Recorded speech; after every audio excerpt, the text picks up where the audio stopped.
Hello, viewers, Nigerians, nationals from every African country, and wherever you're watching me from. This is Dr. Omo Milawal. I bring you greetings, Calvary greetings. As a Christian, in another 48 hours, we'll be celebrating, commemorating the birth of our Lord Jesus Christ. It's such a time that peace, joy, understanding, wisdom should reign. But in the places where there are troubles, turbulence, chaos, I send the balm of Gilead. And I ask that the peace of God that passeth all human understanding will attend to these places. And that includes my own birthplace. My birthplace is in Nigeria. And I want to use this opportunity to commiserate with all the attendant sufferings that are occurred within the last 1 week. And I'm asking, as a Christian, we can ask God to allow peace to reign.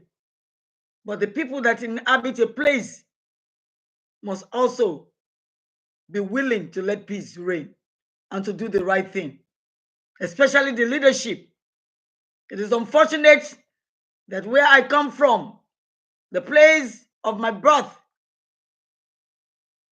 I don't think they have understood what it meant to have peace, to have understanding, to love people, and to do the right thing or the right things by the people. The country claimed to have democracy, but in all its trappings, I do not see any iota, any sign of democracy in Nigeria. I don't care what anybody says. Go and look at the definition of democracy, where the government is for the people, by the people. It's of the people, by the people, for the people. But when I look at Nigeria and the topography and the leadership, you will see that 99.9% of that place, of the people in that place, are for themselves, not for the people. They have all the money, they have all the machinery apparatus to do what they can and what they will with the people. Is there fair play in Nigeria? No, I don't see it. There's a lady called Kemi Badenoch, the leader of the Conservative Party in England, United Kingdom. She made some statements that irritated a lot of people. But this lady, I don't care what you all say, she was speaking her truth to power. And whether we like it or not, we need to examine what is going on in that space called Nigeria. Why are people engendering to leave the space? Because there's no fair play, there's no equity, there's no justice. I'm talking about justice. Within the last 2 weeks, we have a senior advocate, a man who have accomplished so much, but I would say a man that has lost integrity and dignity because of the abuse of power. And people are looking at it from the standpoint that this man has built a character, but a character without dignity, without fair play, without justice, without equity. Some people may kiss asses just to remain in a position or to continue enjoying the largesse that comes with trappings of injustice. And yet they want everybody to shut up and to keep up with them. But in a country that wants to progress, that wants to advance, that wants to flourish, that wants to thrive, justice must not just be done. It must be seen that is being done. But in that space called Nigeria, I don't see it. I am 68 years old. I came to the United States at 29 months old. And it was in this country I got my master's without any hassle. Yes, it was tough because my parents have to send money. And when they weren't sending money, I had to go and find a job. It wasn't easy because at the time I came as a student.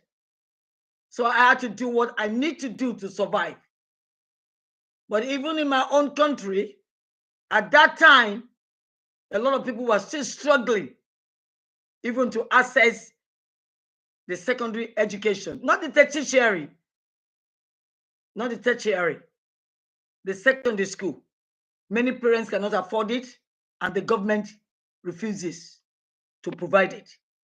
They can afford to do that because we have billionaires that are stealing from the pocket of the government. Everything that the government is supposed to do for the people, they are doing for themselves. They're buying yachts, but everybody wants to own a plane. Even the people that we call men of the collar, they're competing to buy 2, 3 airplanes. Where are they taking it to? I don't know. The Christians are supposed to be the one with a brilliant act of generosity and kindness. No. But they keep asking the common man. They keep giving until they have nothing left to give. And if this is what that country stands for, there is no way we will not go our separate ways. Yoruba nation, the Yoruba people. I can understand. There are some of us that are Yorubas that do not want to leave that contraption called Nigeria. But it's because of their selfishness. Because they're still eating, grabbing, stealing from the covers of injustice, for the covers of inequity, of selfishness, and I might even add wickedness. They're so self-absorbed that they cannot see the poverty, the lack, the degradation, the dehumanization that is going on in that contraption called Nigeria. And if we are going to continue this way, everything is already breaking at the seam. So don't expect it to get better any soon. I am a Nigerian by birth, but my ethnicity is Yoruba. At one time, I was crazy. Yes, Nigeria is everything that you can expect. But I tell you, the Nigeria that I'm seeing right now is totally broken down. It's like they're trying to prevent the Titanic from sinking. But we all knew what happened to the Titanic. It sunk. And from the way I look at it, I'm not going to quibble or mince words. Nigeria is going to divide. Whether the leadership now, then, or about to come, believes it or not, Nigeria will divide. And I'm saying with my full chest that the Yorubas, the authentic Yorubas, I'm not talking about those that are half Yoruba, half something else. The authentic Yorubas are ready to exit that sinking hole, that gaping hole, that place of extreme poverty, lack of justice, lack of direction. We have to sit down and iron this out. But the leadership right now is not interested.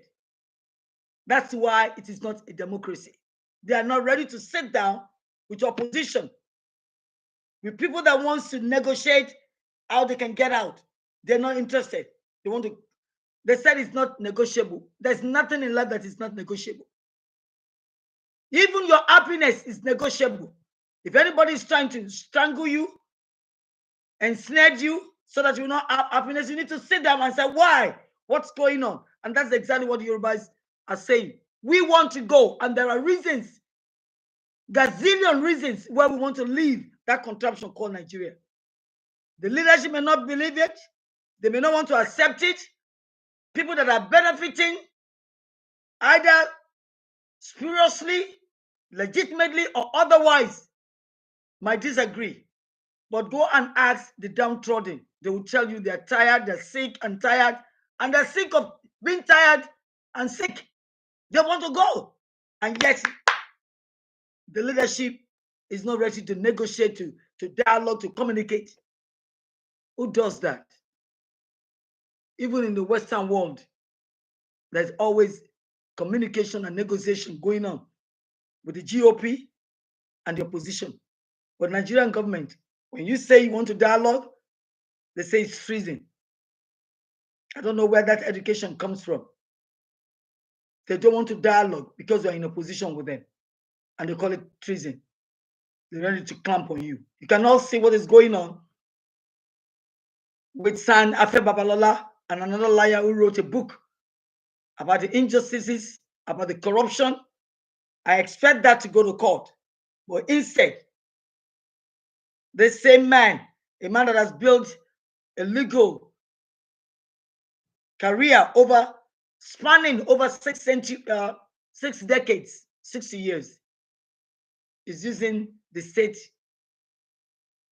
apparatus, which is illegal. That's another illegality. But because he's been in the system, he himself is the doyen of the law of the country. And everybody that are unjust, that have no sense of godliness, uprightness, righteousness, they're behind this guy. My people, if you are a man with integrity and honesty, you must allow people to dialogue with you. And if somebody has offended you legally, then you have to use the legal procedure to go about it. I don't see that happening in Nigeria.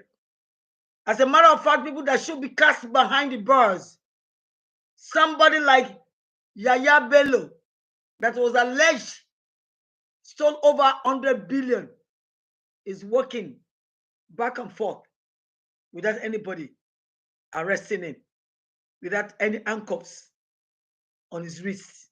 And yet, somebody that legitimately wrote a book, the book is there for anybody to peruse. And if it is libelous, I expect people to take this man to court. But that's not what we're seeing in that space called Nigeria. People that believe they have power, they use their power to intimidate, to punish people just because the state out of wickedness is striving in that environment.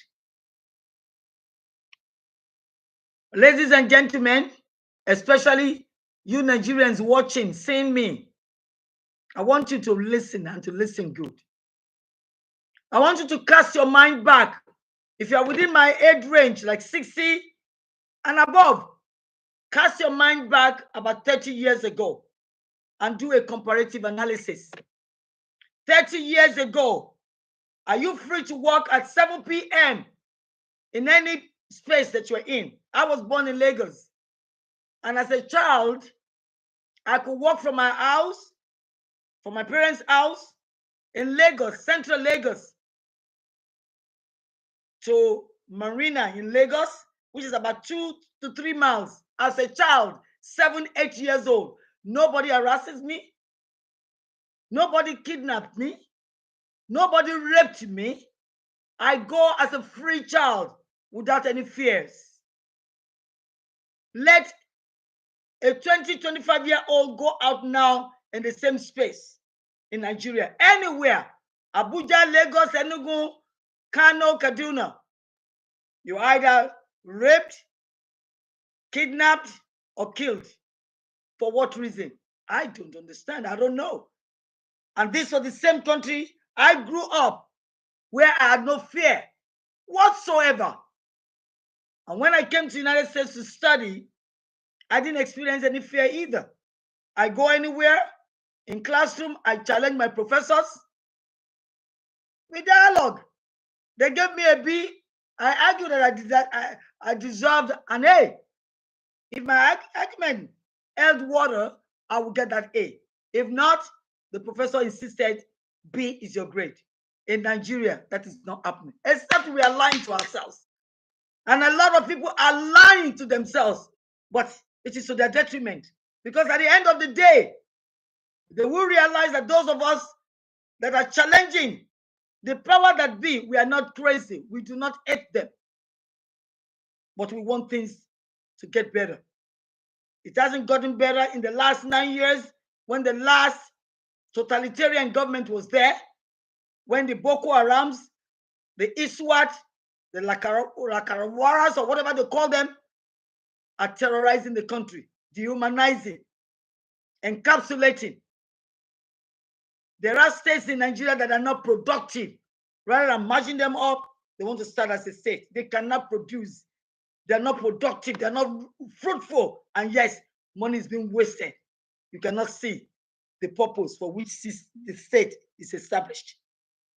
And when they can do a lot about it, because in the north, whether we like it or not, how can 15 million children be out of school? And you call that a progressive democracy? And yet, by the time these young children become young adults, like 18, 19, and they have no means of subsistence, no means of livelihood, they turn to what? Hooliganism, kidnappers, they turn to killers, Boko Harams, and we're saying that we have to manage them, contend with them, or what have we? And yes, government is only a crazy government in anywhere in the world that will continue to negotiate with criminals. I don't know what to call that. I don't know what kind of sanity that is. That a legitimate government will negotiate with criminals, give them money, or whatever they request. That is a crazy government. That's not democracy. I don't see America sitting down and negotiating with people that kidnap their children or their people. But the Nigeria government, they even have a go-between, a citizen negotiating with criminals, and nothing is done. And that's supposed to be a democracy. It is in Nigeria that the son of a rich pastor, a rich man, will steal money and nobody will arrest. It is in same Nigeria that a governor will steal money and still be appointed president of the legal, even maybe not legal, of a senate. Governor will steal, they come back and be elected, appointed, rigged into senior offices. And that is democracy.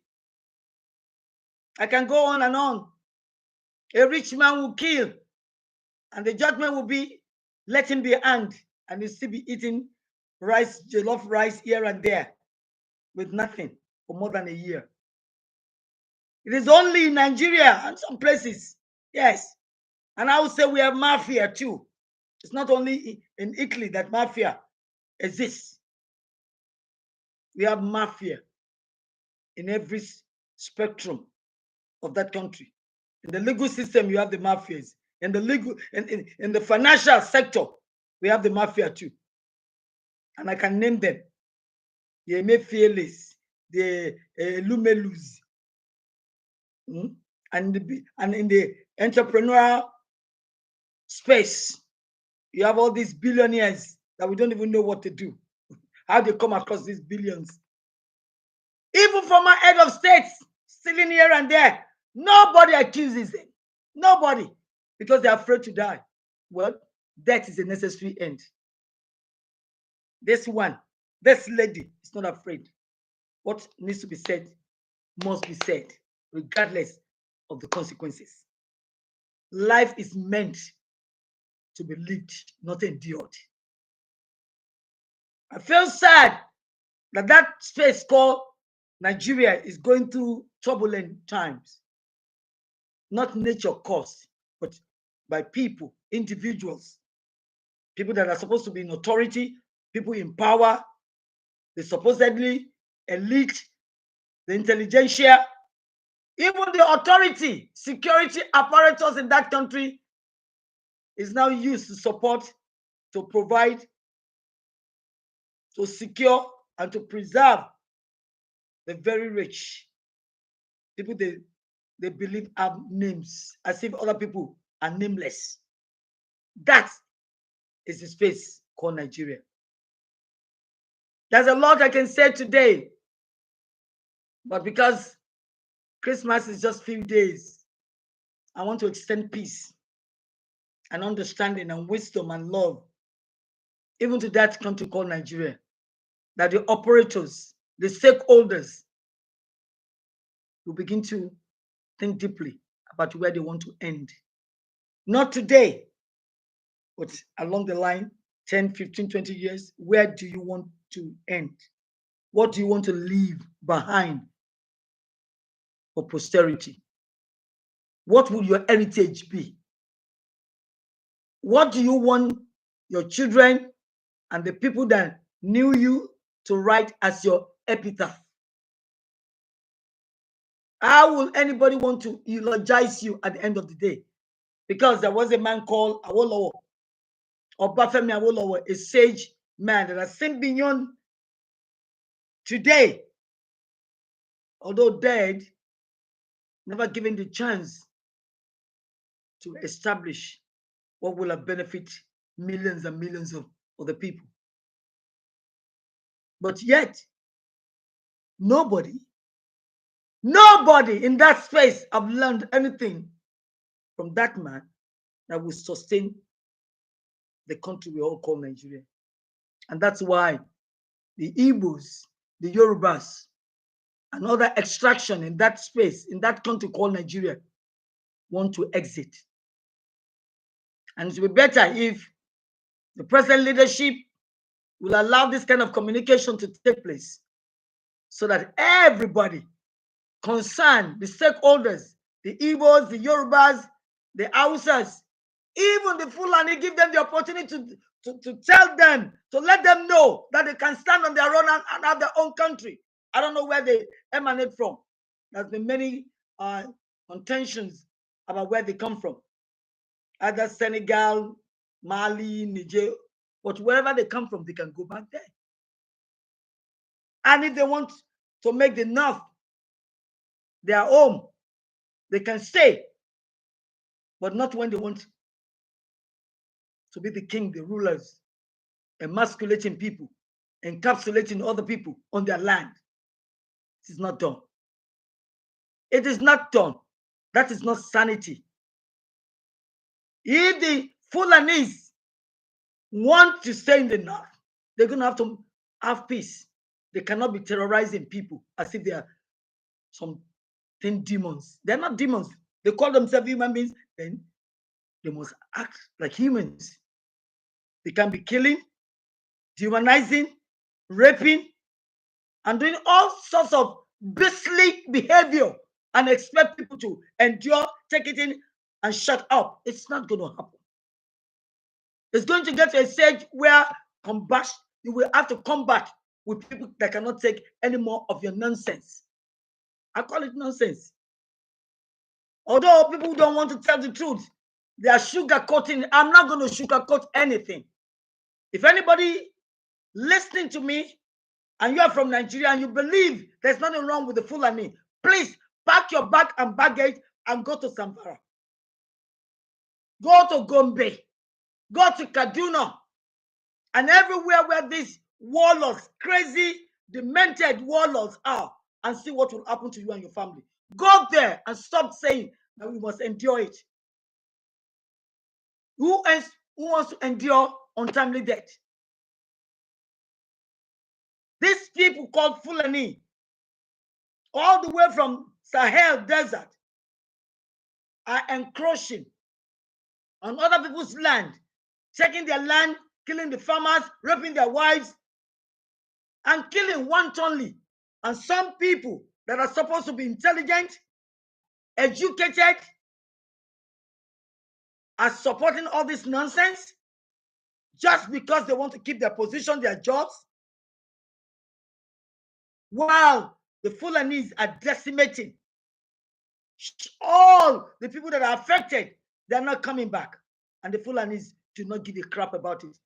And you, silent operators, keeping quiet, you are inadvertently supporting the wickedness, the brutishness, the violence of these marauders, these encroachers called the Fulanis. I am in America. And I know if you have the power to pick me, you will do so. I know that. But I'm not afraid. Life is supposed to be lived, not endured. If that is your way of dealing with people, without listening to them, their own argument, and preferring your own argument, you need to seize them, kidnap them, kill them. But then you are no longer human beings. You are beasts of no gender. That's what you are. That's not what power is all about. Power is supposed to transform from A to B in a positive manner. You are indiscriminately using your power to demolish, to destroy, to dehumanize. And you want people to accept that as power. That is madness. And if this continues and we're expecting a different result, then that is the definition of madness. And it appears to me now that a lot of people need a psychiatric help. And it appears a lot of people, because you are condoning what is psychologically mind-boggling situation and accepting it as normal. You are normalizing madness in that space. And that means you all need some kind of psychotherapy. I don't know how many people will help me share this particular platform, but I can say that every institution in that space called Nigeria, you are guilty as charged. Is this the NNPC? Where one man seems to be controlling the petroleum system, sharing in that country, in that space, and nobody can do anything. No laws, no powers, no leadership. One Kyari has been a colossus bestriding the Nigerian world, and nobody can say anything or do anything. What about Meta Wale, a man that you gave the power to be the defense minister, and is colluding, helping, assisting the Boko Harams, and you want to tell me that that's a safe space for anybody to operate? A defense minister having something to do with total criminals, sharing ransom with them, allowing them to come to his office to pick their ransom, and that's supposed to be a sane space for normal people? Are we crazy in that space? Have we lost every modicum of common sense? Could fear have taken over our cerebrum? The cortex is not working. The medulla oblongata has stunted to the point that we cannot reason between beastly behavior and normal human behavior. Yes, Fulanis are supposed to be human beings too, but the behavior of some of them, which is being supported by their leaders because they have not been cautioned, it's a behavior of madness. It is animalistic. It is beastly behavior. It could be intentional. It could be because they believe nobody can do anything to them. But nonetheless, it is a mad behavior. And there has to be an end to this kind of madness. There has to be. But if there's none, then everybody's in trouble. Everybody will be in trouble because it cannot go on forever like that. Something has to give. I'm not going to take too much of our time today, but I want to wish the leadership in that country called Nigeria to start thinking and thinking right, thinking straight. They're not thinking straight. They're trying to micromanage. Is it the fourth essence of the realm that are afraid to do investigative journalism into anything that is going on? People are dying in a stampede and they're not investigating. Why? Because they have weaponized poverty, lack, and starvation in a country that is blessed with practically everything. But because of the greed of the few elites, the rich, even the intelligentsia, people are dying of hunger. Is that not a shame? We are billionaires. Billionaires and millionaires. Either they stole it, they work for it. We have millionaires and billionaires. And yet, look at the state of the people of Nigeria. And some people say we are ready to go. You say it's not possible. So you want them to die in poverty, in lack, in degradation, in dehumanization, so that you can continue to live in wanton extravagance. My fellow Yoruba people, we have to continue. We have to keep on loading vehemently, especially our youth. Yoruba youth, I call upon you today. I'm imploring you, desist from every act of scamming, 419er. You are greater than that. You are blessed with the brains to establish, to go and form a beautiful life for yourself. Yes, the government has not provided the space, the machinery to which to build upon. But by the time a couple of you come together, you can establish a formidable entrepreneurship. Please, do not let the frustration of that country drive you to the edge of the precipice. You can emerge like the phoenix that is born to ashes can re-emerge into a powerful, powerful bird. Yes, life will come. Life will happen. There are several vicissitudes of life, but you must not let it knock you down to the point that you cannot get up again. We have to. That's what it's called living. We have to keep on living. I know we cannot continue like this, especially for you Yorubas. You have been denying your rights, your freedom, your source of subsistence. But it's not going to continue like this forever. No! I can see a light at the end of the tunnel. We are not going to be like this. I'm a Christian. Although I was born in a Muslim home, but by the grace of God, by the mercy of God, I'm a born-again woman.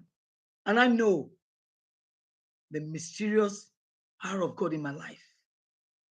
How He has taken me through all the challenges that people thought are insurmountable. I have surmounted them. And there are still more coming, but I know He will neither leave me nor forsake me. I want you to take that dictum with you, that God will neither leave you nor forsake you. Yes, He didn't say there's not going to be trouble. He said there's going to be trials and tribulation in the world, but you must be cheerful about it because He has overcome it. And you will overcome.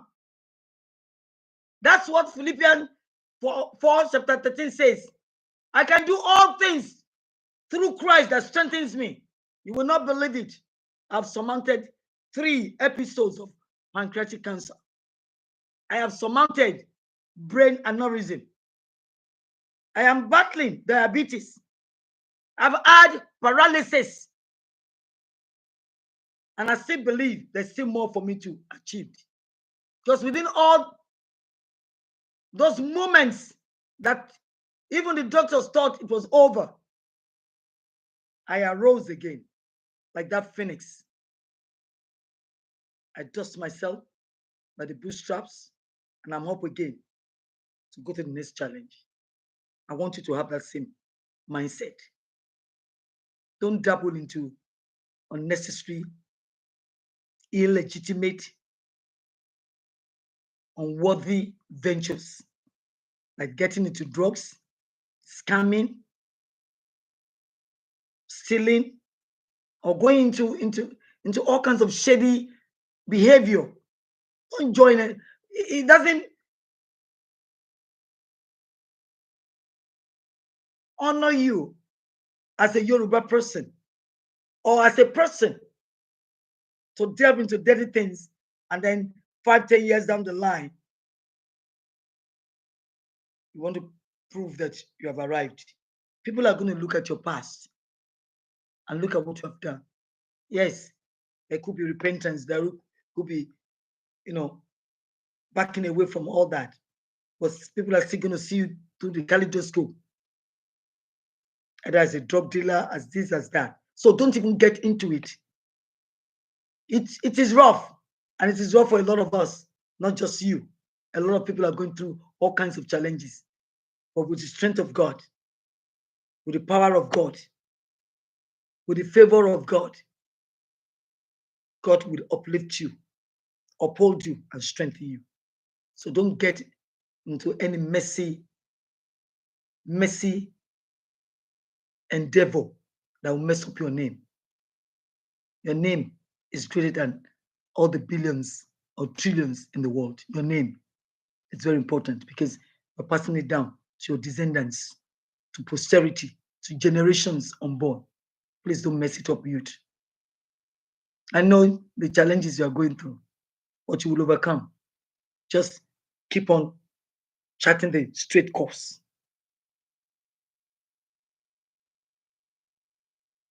With clean hands and clear chest, keep on telling yourself it is going to get better. And it will get better. That's what I kept telling myself 24 years ago when I first had the first cancer, that I'm going to overcome this. I overcame the first one. I overcame the second one. I overcame it the third time. And so many other challenges that I come my way, I'm going to overcome them because God told me that I should be cheerful. He has overcome the world. And it's only here that we're going to say all this. When we get there to heaven, it's going to be a joyful galore. All the way. No more pains, no more rent. I'm not going to be paying any more rent because there's a mansion for me there in heaven. And I know it. I believe it. And I know that I'm going to be there because my Jesus has promised me eternal life. Because I believed in him. I trusted him. And I follow him. I obey him. I'm going to be there at the special grace of God. So I wish all of you a Merry Christmas and a hopeful year 2025 in advance. It will be so. Trust me. It will get worse, but it will be better. If it doesn't get really, really bad, it may not get better. So let it get worse. It is going to get better at the end of the day. How are we going to get there? It will unfold itself. It will. So let's keep hope alive. So I say thank you for listening. Share this, and I hope to come back again and talk to us. Thank you. You have a nice day, everyone. Merry Christmas and a Happy New Year in advance. This is the end of my conversation with you today.